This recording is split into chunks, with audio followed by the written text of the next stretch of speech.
नमस्कार दोस्तों, TP insights में आपका स्वागत है। आज की वीडियो में हम बात करेंगे जीआईसी के बारे में, यानी कि जनरल इंश्योरेंस काउंसिल के बारे में बात करेंगे। इस वीडियो को बनाने से पहले मैंने एक इम्पैनलमेंट को लेकर एक वीडियो बनाई थी। उसी वीडियो के अंदर एक मेरे पास कमेंट आया था कि सर आप जीआईसी के ऊपर भी एक वीडियो बनाइए। इससे पहले भी एक कमेंट आ चुका है इसको लेके। तो जीआईसी के बारे में काफ़ी लोगों को जानकारी नहीं है, इसलिए इसको लेके आज एक वीडियो लेके आया हूँ मैं, ताकि आप लोग आसानी से समझ सको कि जीआईसी क्या होता है और ये कैसे प्रोसेस करता है। ये भी एक इम्पैनलमेंट का ही पार्ट है और आगे मैं इस वीडियो के अंदर डिटेल में आपको बताने वाला हूँ कि कैसे आप इसके लिए अप्लाई कर सकते हो, क्या कुछ इसका प्रोसेस है और कौन कौन सी कंपनियाँ इसमें इन्वॉल्व है। यानी कि अगर हम इसमें अप्लाई करते हैं तो किस किस कंपनी के साथ टाई अप हमारे हॉस्पिटल का हो सकता है, वो पूरा डिटेल में मैं आप लोगों को बताने वाला हूँ। तो वीडियो बहुत इंपॉर्टेंट है, तो वीडियो में आप लोग लास्ट तक बने रहे। चैनल पे आप लोग नए तो चैनल को सब्सक्राइब जरूर कर लीजिए, बेल आइकन दबा दीजिए ताकि नए वीडियो का नोटिफिकेशन आप लोगों को मिलता रहे। तो चलिए वीडियो को शुरू करते हैं।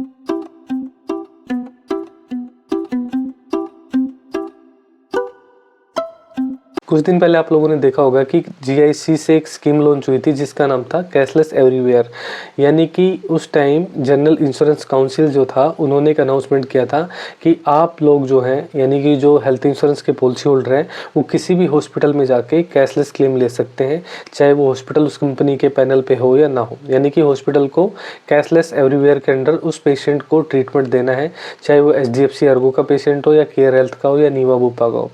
तो उसके अंदर ये स्कीम लॉन्च हो गई थी। उसी के साथ में एक कॉमन इम्पैनलमेंट को लेके भी एक स्कीम शुरू हुई थी, जिसके अंदर ऑनलाइन अप्लाई करने से 4 इंश्योरेंस कंपनियां उसके अंदर ऐड की गई थी, जो कि गवर्नमेंट इंश्योरेंस कंपनियां थी। उन कंपनियों का मैं नाम आपको बताता हूँ।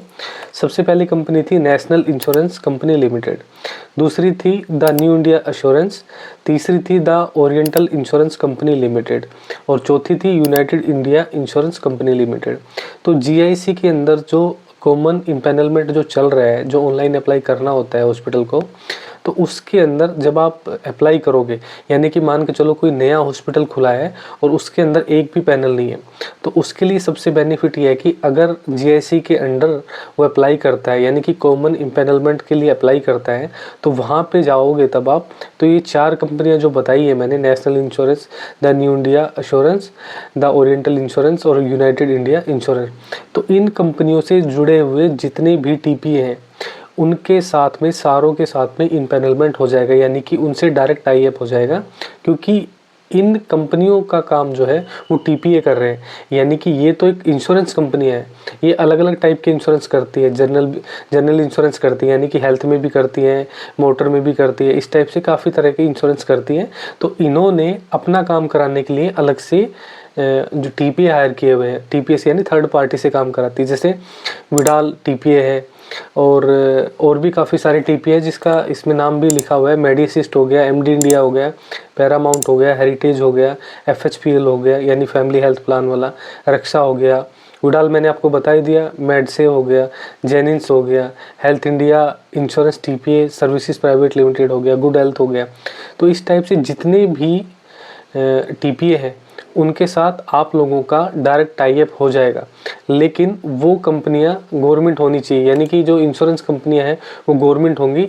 तो कॉमन इम्पैनलमेंट में इसमें यही होगा कि 4 जो कंपनियां हैं, national Insurance, the New India insurance, oriental Insurance और यूनाइटेड इंडिया, इनसे जुड़े हुए जितने भी टीपी हैं उनसे डायरेक्ट पैनल हो जाएगा अगर आप इस पर जो अप्लाई करोगे और उनका जो टर्म एंड कंडीशंस हैं उनको पूरा कर दोगे, जो उनके रिक्वायरमेंट है डॉक्यूमेंट्स की वो सारी पूरा कर दोगे, तो उस पर कॉमन इम्पैनलमेंट में आप बहुत सारे टीपीए से डायरेक्ट जुड़ जाओगे।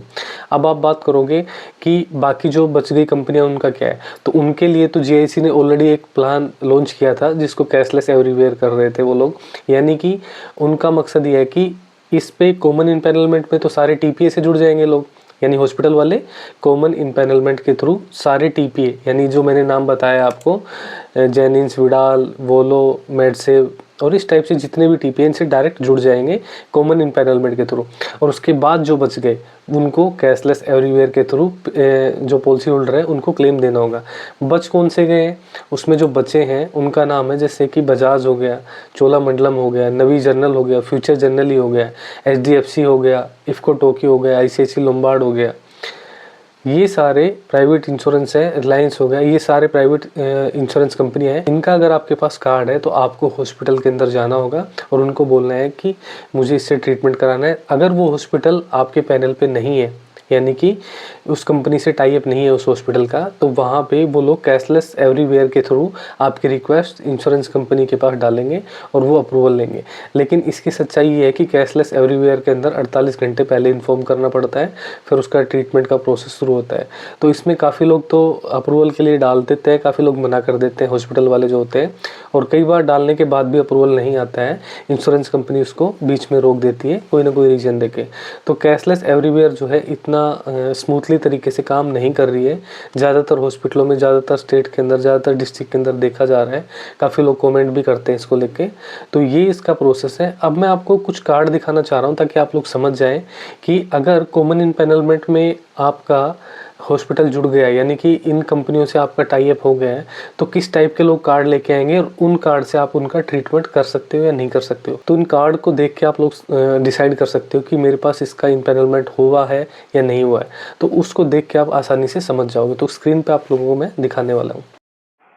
सबसे पहले आपको गूगल पे जाके कॉमन पैनल करना है सर्च, जीआईसी के थ्रू जो आप सर्च करोगे तो इसका लिंक मैं आपको प्रोवाइड कर दूंगा। इस टाइप का पेज आप लोगों के सामने खुल के आएगा। इसके बाद इसके अंदर एक इन्फॉर्मेशन भरनी पड़ेगी आपको। उसमें अलग अलग स्टेप दिए होंगे, जैसे हॉस्पिटल यूजर क्लिक है, यहाँ पे कंटिन्यू करोगे तो यहाँ पे आके आगे ये पेज खुलते जाएंगे, जिसमें आपको पहला जो स्टेप इसके अंदर फॉलो करना पड़ेगा, उसके अंदर जनरल इन्फॉर्मेशन आएगी, जिसके अंदर हॉस्पिटल के जो ओनर है उनका नाम, हॉस्पिटल का नाम, एड्रेस हॉस्पिटल का, पैन नंबर, रजिस्ट्रेशन नंबर, ये आएगा।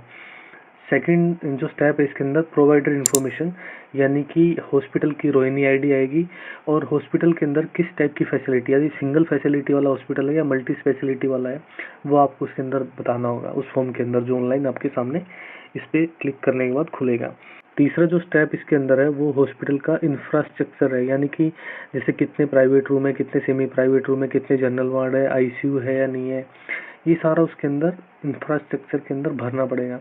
उसके बाद जो अगला जो स्टेप आएगा इसके अंदर स्टाफ और क्वालिटी, यानी कितना आप लोगों के स्टाफ है, डॉक्टर कितने हैं, एमबीबीएस डॉक्टर कितने हैं, नर्सेज कितनी हैं, सर्जन कितने हैं, ऑन कॉल डॉक्टर कितने हैं, और सारा कुछ इसके अंदर जैसे एम्बुलेंस वगैरह से रिलेटेड सारा कुछ इसके अंदर डिटेल आपको फिल करना है। जो भी आपके पास हॉस्पिटल है और या डॉक्टर है, जो भी डिटेल इसके अंदर मांगी गई है वो आपको फिल करनी है।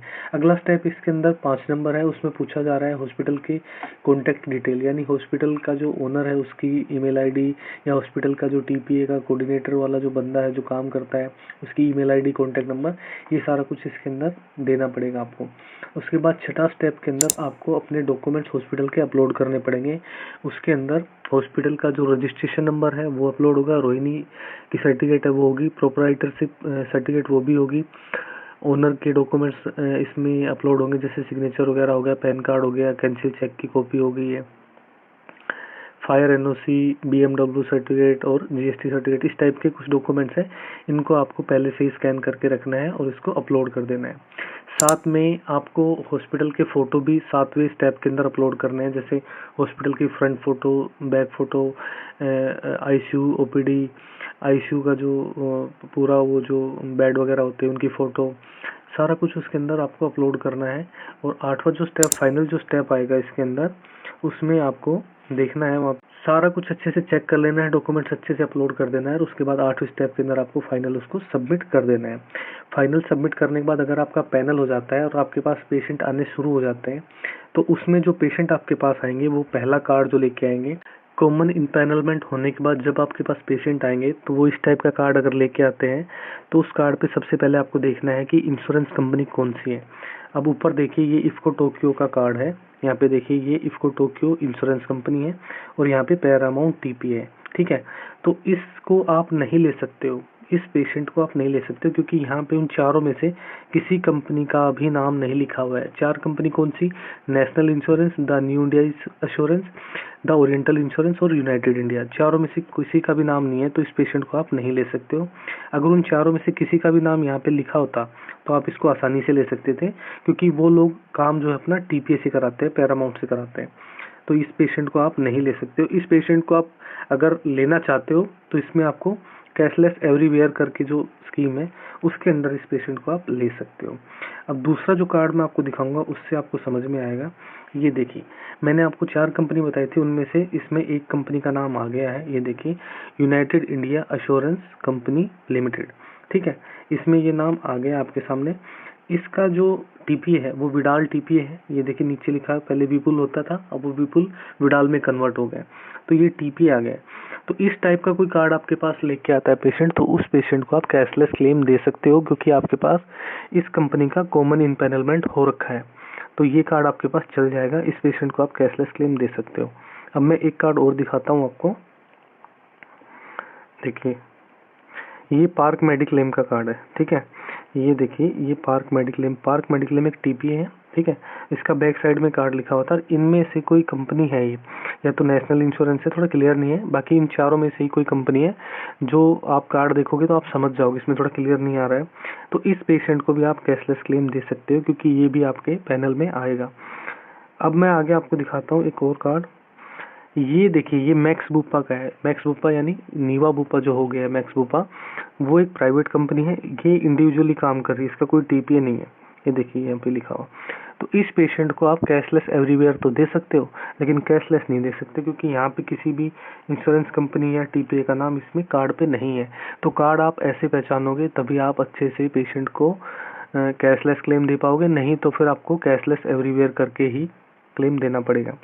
एक कार्ड और भी मैं आपको दिखाता हूँ। इसमें देखिए, ये भी प्राइवेट कंपनी है, universal Sompo general insurance company है। इसमें भी देखिए, यहाँ पे ये कंपनी का नाम है। इसमें भी उन चारों में से किसी का नाम नहीं है, ना किसी टीपीए का नाम है, तो ये भी कैशलेस क्लेम नहीं दे सकते हो। इसको भी आप कैशलेस एवरीवेयर के अंडर ही आप इसको पेशेंट को ट्रीट कर सकते हो। तो पेशेंट को एडमिट करने से पहले आपको उसका कार्ड बहुत अच्छे से चेक कर लेना है, वेरीफाई कर लेना है, कंफर्म कर लेना है। अदरवाइज आपने पेशेंट एडमिट कर लिया और बाद में आपने बोला कि नहीं आपका तो कार्ड वैलिड नहीं है, चलेगा नहीं, तो फिर वो समस्या होने वाली है। इस वीडियो को देख के आप लोग कंप्लीट प्रोसेस समझ गए होंगे कि जीआईसी के अंदर जो कॉमन इम्पैनलमेंट हो रहा है वो कैसे आप लोगों को करना है, क्या उसका प्रोसेस रहेगा, और उसके अंदर आप लोगों को ये ध्यान रखना है कि कौन कौन सी कंपनियों के पैनल आपके पास है, कौन कौन सी कंपनियों के नहीं है, और जो गवर्नमेंट कंपनियां हैं उनके लिए ही आप लोग अप्लाई कर सकते हो जीआईसी के थ्रू। तो ये वीडियो बहुत इंपॉर्टेंट थी, तो आप लोगों को सभी के साथ इस वीडियो को शेयर करना है ताकि लोगों के समझ में आए, और वो जो नए हॉस्पिटल खुल रहे हैं वो लोग अपने हॉस्पिटल को इन टीपीए के साथ कनेक्ट कर पाएँ, टाई अप कर पाएँ, ताकि ज़्यादा से ज़्यादा पॉलिसी होल्डर जो आते हैं, जो पेशेंट आते हैं अपना हेल्थ कार्ड लेके, उनको इस चीज़ का बेनिफिट आप लोग दे पाओ। तो आज की वीडियो में इतना। वीडियो अच्छे लगे तो वीडियो को लाइक कर दीजिए, चैनल को सब्सक्राइब कर लीजिए, बेल आइकन दबा दीजिए ताकि नई वीडियो का नोटिफिकेशन आप लोगों को मिलता रहे। तो मिलते हैं नेक्स्ट वीडियो में, तब तक के लिए नमस्कार।